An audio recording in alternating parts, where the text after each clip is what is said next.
آج بینظیر بھٹو کا یوم شہادت ہے۔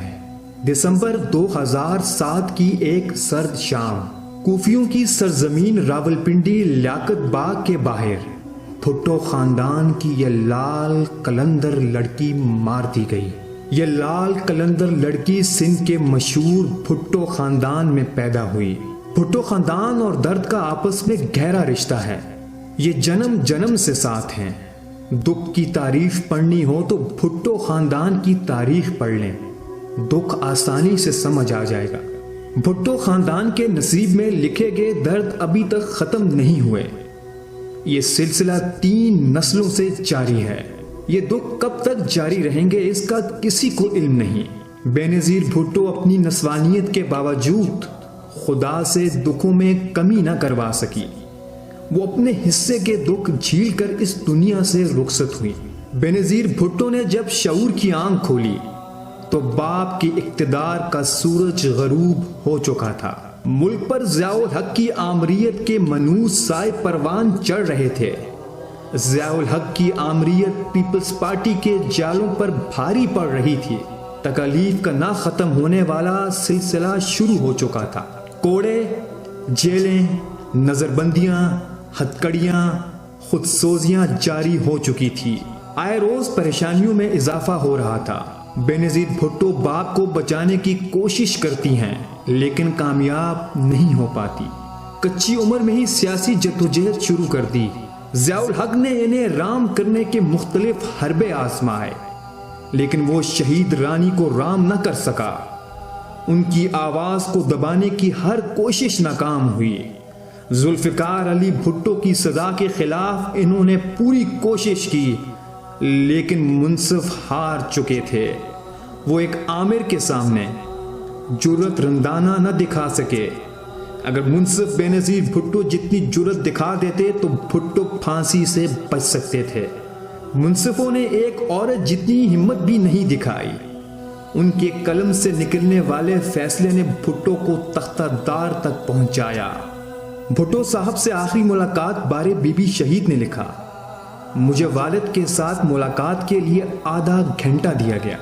میں گمسم ساکت کھڑی رہی، مجھے یاد ہی نہیں رہا کہ میں اپنی محبوب شخصیت کے پاس ہوں۔ آدھا گھنٹہ کیسے گزرا اس کا علم ہی نہیں ہوا۔ جب آدھا گھنٹہ پورا ہوا تو سنتری نے آواز لگائی، آپ کا وقت پورا ہو چکا ہے۔ میں سنتری سے الجھتی ہوں لیکن وہ مزید وقت دینے سے انکار کر دیتا ہے۔ میں اسے کہتی ہوں، آپ جس شخص کو آج لٹکانے جا رہے ہیں یہ اس ملک کا وزیر اعظم رہا ہے، اس نے ایٹم کی بنیاد رکھی ہے، اس نے 90,000 فوجی رہا کروائے ہیں، اس نے بھارت سے زمین واپس لی ہے، اس شخص نے اسلامی ممالک کی پہلی سربراہی کانفرنس یہاں بلائی ہے۔ یہ لیڈر ہی نہیں بلکہ میرا والد بھی ہے۔ سلاخوں کے اس پار مجھے جانے دیں، میں باپ سے گلے ملنا چاہتی ہوں۔ یہ آخری ملاقات ہے۔ آخری ملاقات کے بیچ سلاخوں کا کیا کام ہے؟ باپ بیٹی کے بیچ سلاخوں کو حائل نہ ہونے دیں۔ لیکن میری دعائی نہیں سنی گئی، ہمیں واپس بھیج دیا گیا۔ آخری ملاقات کے بیچ سلاخیں اور سنتری حائل رہے۔ رات کے آخری پہر بھٹو لٹکا دیے گئے۔ ان کے جنازے میں چند لوگوں کو شریک ہونے دیا گیا۔ فوجی ڈکٹیٹر نے ان کا جنازہ رات کی تاریکی میں پڑھوایا۔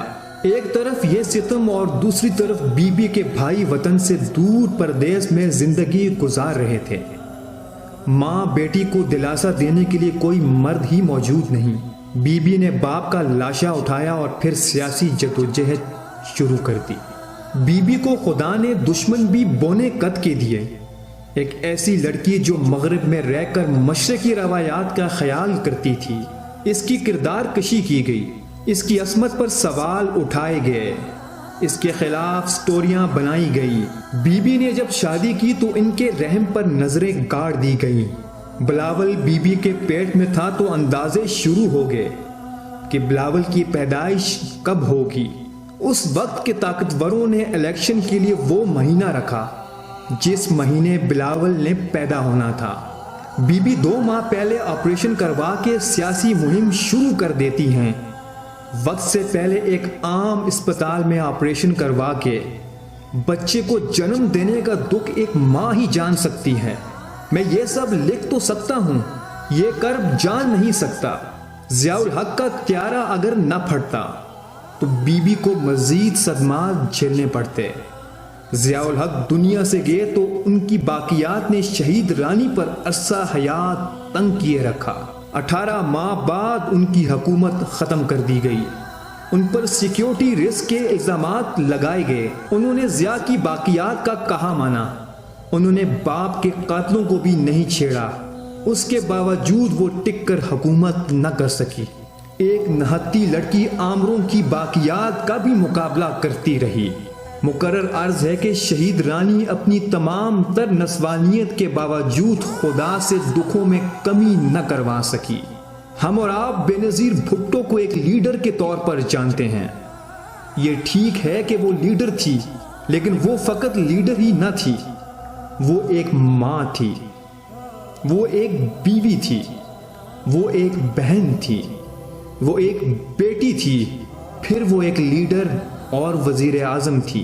بی بی شہید کو کسی طور بھی دیکھیں تو دکھ سامنے آ کر کھڑے ہو جائیں گے۔ انہیں بیٹی کے روپ میں دیکھیں تو ہمیں نظر آئے گا کہ بی بی ایسی بیٹی تھی جن کے باپ کو سزائے موت دی گئی۔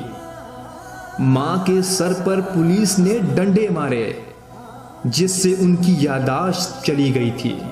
انہیں بہن کے روپ میں دیکھیں تو ہمیں نظر آئے گا کہ ان کے 2 بھائی تھے، ایک کو زہر دیا گیا اور دوسرے کو ان کی حکومت میں پولیس نے سر شام گھر کے باہر قتل کر دیا تھا۔ انہیں ماں کے روپ میں دیکھیں تو ہمیں نظر آئے گا کہ انہیں بچوں سے دور رکھا گیا، بچے ماں سے دور اور ماں بچوں سے دور رکھی گئی۔ انہیں بیوی کے روپ میں دیکھیں تو ہمیں نظر آئے گا کہ ان کے شوہر کو 11 سال جیل میں رکھا گیا۔ زرداری اچھا ہے یا برا، لیکن وہ بیوی کے سر کا تاج تھا۔ ایک بیوی 11 سال اپنے شوہر سے مسلسل دور رہی۔ انہیں وزیر اعظم کے روپ میں دیکھیں تو ہمیں نظر آئے گا کہ ان پر الزامات لگا کے 2-2.5 سال بعد حکومت ختم کر دی گئی۔ بطور لیڈر دیکھیں تو ان پر کراچی حملہ کیا گیا اور پھر کوفیوں کے شہر میں انہیں مار دیا گیا۔ لکھنے والوں نے لکھا کہ بی بی شہید کو جس تابوت میں رکھا گیا وہ چھوٹا تھا۔ بی بی کو زندگی میں نہ دشمن بڑے ملے اور نہ ہی قد کے برابر تابوت ملا۔ گڑی خدا بخش کو پنڈی سے ایک اور لاش تو ملی، لیکن اس لاش کے قاتل آج تک نہیں ملے۔ بی بی کے لاش اٹھانے کے بعد کارکنوں نے نعرہ لگایا، پاکستان نہ کھپے۔ اس وقت ایک شخص نے اعصاب پر قابو رکھتے ہوئے کہا تھا، پاکستان کھپے، پاکستان کھپے۔ سندھ اتنی لاشیں اٹھانے کے بعد بھی پاکستان کھپے، پاکستان کھپے کہہ رہا ہے۔ بھٹو دشمنوں کو اس نعرے کی لاج رکھنی چاہیے اور نئی لاش گڑی خدا بخش کو نہیں دینی چاہیے۔ بھٹو پر رونے والی آنکھیں آج بھی ہیں۔ بھٹو دشمنوں کی قبر پر ان کے روحانی بیٹے بھی نہیں جاتے۔ اسلام آباد فیصل مسجد کے احاطے میں بنی قبر کی ویرانی سے بھٹو دشمنوں کو خوف کھانا چاہیے۔